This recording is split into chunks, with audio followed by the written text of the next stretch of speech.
ले जी, इस ईद की मैं हालत आपको बताता हूँ। ये हमारी फ्रिज है और भाई इस दफ़ा तो हमारी फ्रिज में गोश्त है ही नहीं, बिल्कुल खाली पड़ी हुई है। मतलब चंद एक शापर हैं, ये जो सामने शापर पड़ा हुआ है ये तो बिल्कुल हड्डियों वाला शापर है।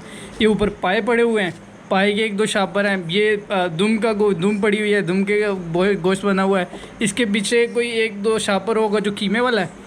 और ये जो शापर है, बस नीले वाला जो शापर है ना, बस सिर्फ इसमें गोश्त है। अब नीचे इसके पीछे कुछ बर्फ़ पड़ी हुई और ये आगे बकरा पड़ा हुआ, बकरे का गोश्त पड़ा हुआ। और बिल्कुल समझ ले कि पूरी फ्रिज में ये जो शापर है ना नीले वाला, बस इसी में कुछ थोड़ा बहुत गोश्त पड़ा हुआ है। तो देख लें इस दफ़ा हमारी हालत कितनी टाइट है।